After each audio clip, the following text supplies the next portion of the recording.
का नाम अधिक प्रिय है। कोई नाम प्रेमी से कह दे कि तुम नाम जपना छोड़ दो, तुमको राम जी मिल जाएं, बोले हमको राम जी चाहिए नहीं, जिसको चाहिए उसको लालच दो, हमको तो आप कृपा करो, राम राम करते रहें, बस इतना ही चाहिए और कुछ नहीं चाहिए।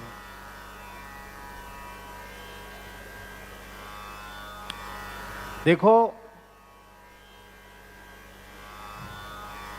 हम आपको निवेदन करें, हमारे वृंदावन धाम में श्री सनातन गोस्वामी पाद, श्रीमद् चैतन्य महाप्रभु जी के पार्षद कैसी अद्भुत भजन की निष्ठा, वृंदावन में आदित्य टीला पर सूरज घाट पर वे विराजते, महीने में एक दिन मथुरा भिक्षा करने जाते थे, मधुकरी करने जाते थे, महीने में एक दिन, क्योंकि वृंदावन में उस काल में कोई गृहस्थ निवास नहीं करता था, मधुकरिया साधु भजन करते थे। घोर जंगल था, हिंसक जीव रहते थे, इतना घोर जंगल था। मथुरा मधुकरी करने जाते थे। मथुरा के ब्राह्मणों के यहां से रोटी लेके आते थे, महीने में एक दिन, और वो रोटी जमुना जी की रज में, बालू में गाड़ देते थे। और कितने घंटे भजन करते थे? 20-22 घंटे भजन करते थे। इसके बाद जब उनको बहुत भूख लगती थी तो एक टुकड़ा उसमें से लिया, रज झाड़ी और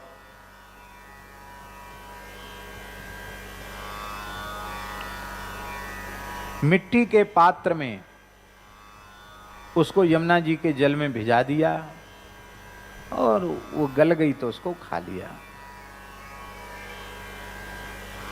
इस तरह से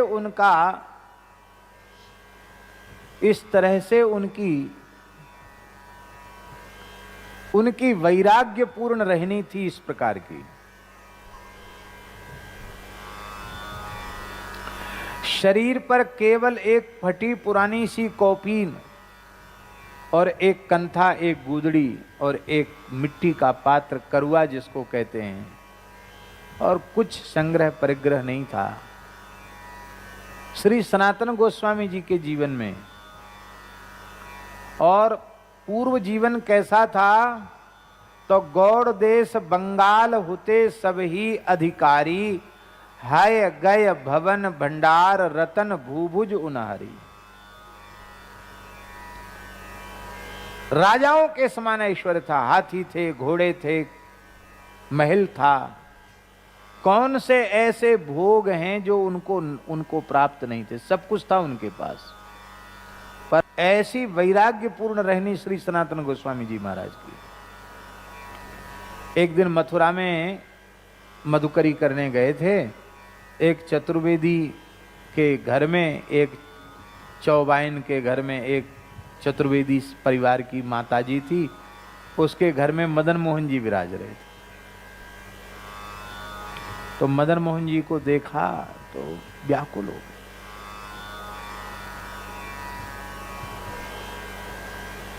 अब तो बार बार जाने लगे दर्शन के लिए। वो वृद्ध माता बोली, बाबा या कारे ते प्रेम मत कर, ए सवे चौका लगाए देगो, कछु छोड़ेगो नहीं। देखो हमारे घर में कोई ना बचे हो, सबको बंटा डाह रह गए हो।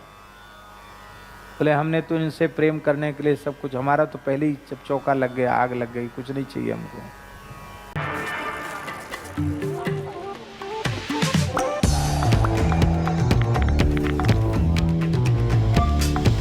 तो इनसे प्रेम करने के लिए सब कुछ, हमारा तो पहले ही जब चौका लग गया, आग लग गई, कुछ नहीं चाहिए हमको। ठाकुर जी बोले, मैया तू हमें बाबा को ही दे दे। मैया वृद्ध हो गई थी, सेवा बनती नहीं थी, ठाकुर जी की आज्ञा हो गई, मदन मोहन जी सनातन गोस्वामी जी को दे दिए। अब ठाकुर जी आ गए कुटिया में, झोपड़ी में। ठाकुर जी बोले ये महीना भर की सूखी रोटी तो चलेंगी नहीं, रोज कम से कम ताजा भोग बनाओ। तो चुटकी आटा ले आते, बाटी बना लेते, बाटी बना के, कोई बर्तन तो था ही नहीं, कुछ था ही नहीं, ऐसी हथेली पे रख करके ठाकुर जी को अपने हाथ से जिमाते और ठाकुर जी प्रेम से पाते। ऐसे भोग नहीं लग, प्रेम से पाते ठाकुर जी, मांग मांग के पाते। एक बाटी और लाओ बाबा, भूख लग रही है। एक दिन ठाकुर जी बोले, बाबा एक बात कहें। हाँ कहो, जय जय प्रभु कहो, आज्ञा। बोले ये दाल साग तो कुछ रहता नहीं, चटनी भी अचार भी रहता नहीं, खाली सूखी सूखी बाटी। अरे बाबा नेकाद नमक गेर दियो करो, नमक रामरस, रामरस नमक थोड़ा डाल दिया करो तो थोड़ा स्वाद तो बढ़ेगा।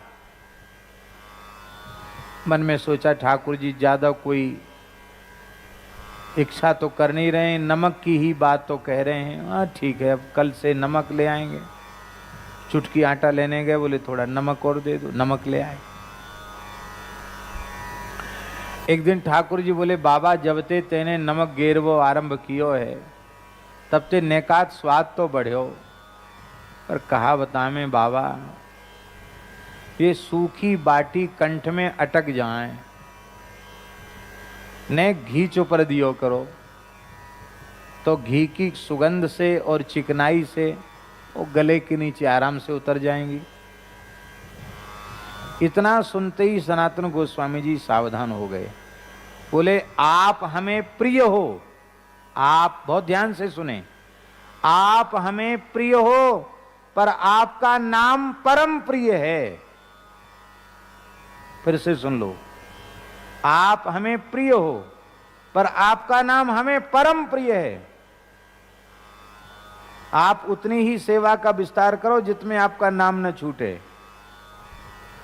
ज्यादा चक्कर मत डालो। पहले कहते थे सूखी रोटी नहीं खाएंगे, तो हमने बाटी बनाना शुरू किया। अब बाटी बनाना, भोग लगाना शुरू किया तो कहते नमक डाल दो। अब घी पर आ गए। कल कहोगे हम तो मलाई खाएंगे, हम तो मक्खन खाएंगे, हम तो पुआ खाएंगे, हम तो तस्मई खाएंगे। तो प्रभु हम राम राम करेंगे, भजन करेंगे कि आपके खीर कचौड़ी मालपुआ जलेबी गुलाब जामुन ये सब रोज रोज व्यंजन आप नए नए, आप तो चटोर हो, आप चटोर हो, बढ़िया बढ़िया भोग लगता है आपको, बढ़िया बढ़िया चीज मांगोगे, हम कहाँ तक लाएंगे। तो प्रभु हम तो सब कुछ छोड़ा है भजन के लिए, हम भजन नहीं छोड़ सकते।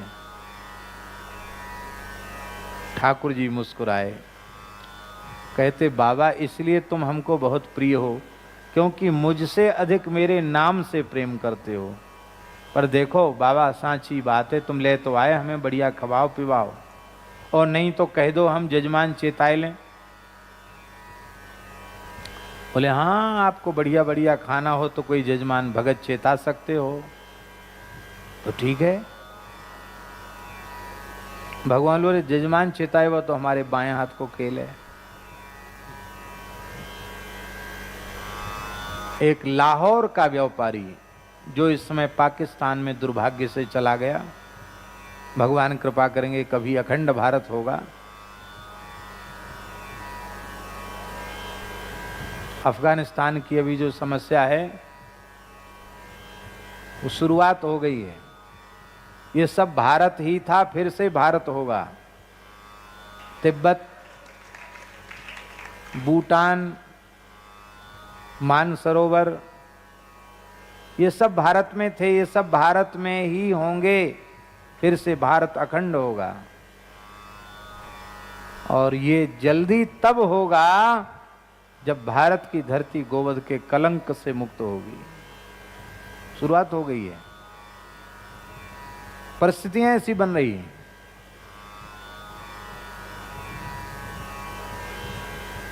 नारायण।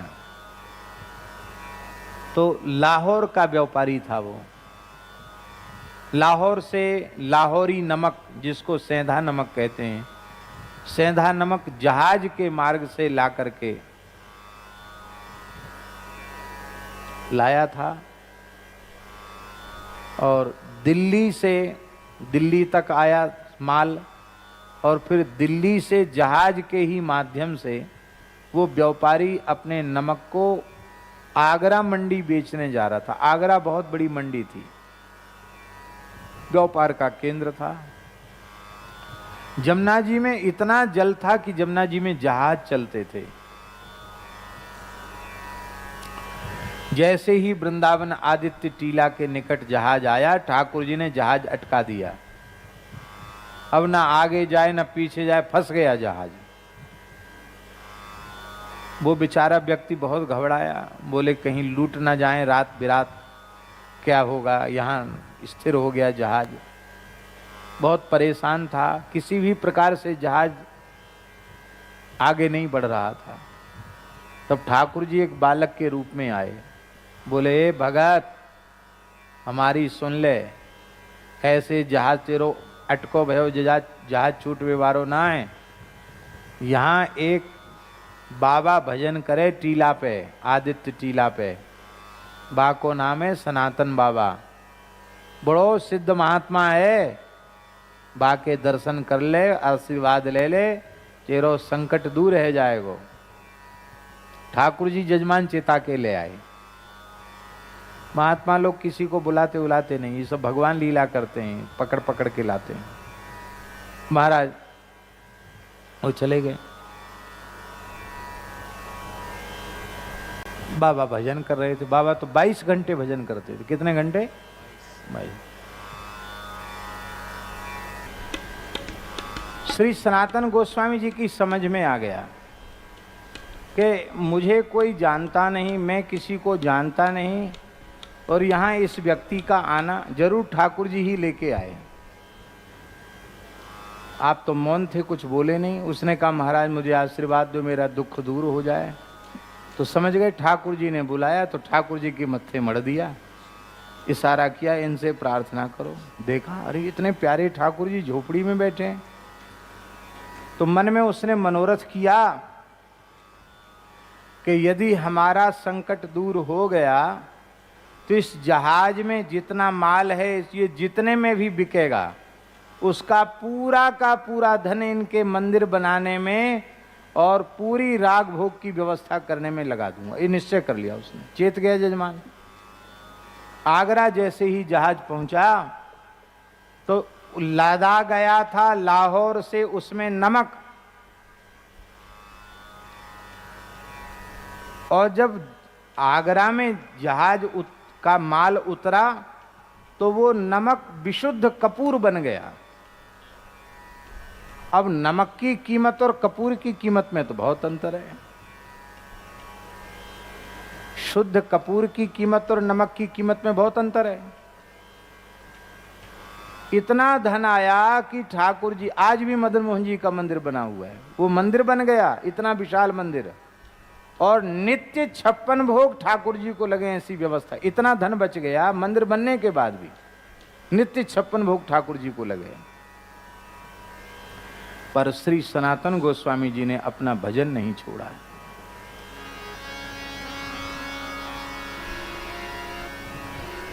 श्री स्वामी हरिदास जी महाराज बिहारी जी को नित्य 56 भोग लगाते, लेकिन स्वयं एक अंगा बाटी, एक छटाक चने की दाल, उसकी बाटी बना करके और उसको ठाकुर जी के ऊपर घुमा करके उसी को आहार के रूप में लेकर के निरंतर भजन करते।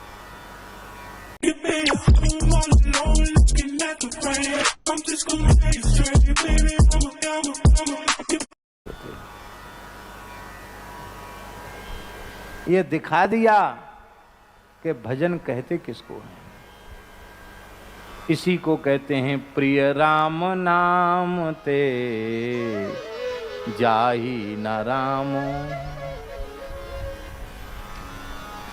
राम नाम जितना प्रिय है उतना प्रिय राम जी भी न हो। राम जी से अधिक राम जी का नाम प्रिय हो। बोले उससे क्या होगा? बोले ताको भलो कठिन कलिकाल ही ऐसी राम नाम में प्रीति जिसकी है, उसका कलिकाल कुछ नहीं बिगाड़ सकता है। कठिन से कठिन कलिकाल में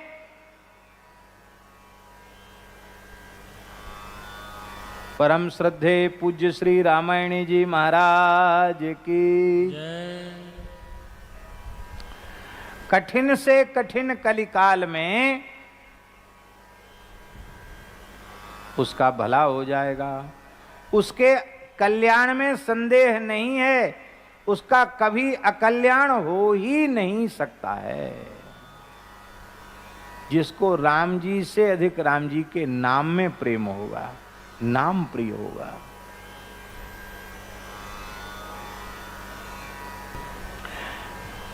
कलयुग उसी के लिए है जो नाम से विमुख है। नाम का आश्रय जिसने ले रखा है उसके लिए कलयुग बिल्कुल बाधक नहीं है। सभी साधनों में युग का दखल है, पर राम नाम रूपी परम जो दिव्यतम साधन है, साध्य भी राम नाम, साधन भी राम नाम, उस राम नाम रूपी साधन में किंचित भी दखल कलयुग का नहीं। एक विशेष बात, भगवान नाम की दिव्य महिमा ऐसी है कि जिसने उनके पवित्र नाम का आश्रय लिया हुआ है, कराल कलिकाल का दुष्प्रभाव भी उसके चित्त पर किंचित भी प्रभावी नहीं हो सकता। इसलिए गोस्वामी जी कह रहे हैं, प्रिय राम नाम ते जाहि न रामो, ताको भलो कठिन कलिकाल हूं। कठिन कलिकाल में उसका भला होगा, अवश्य होगा। आदि मध्य परिणामो, उसे उसके आदि में भी कल्याण, उसके मध्य में भी कल्याण और उसके अंत में भी कल्याण।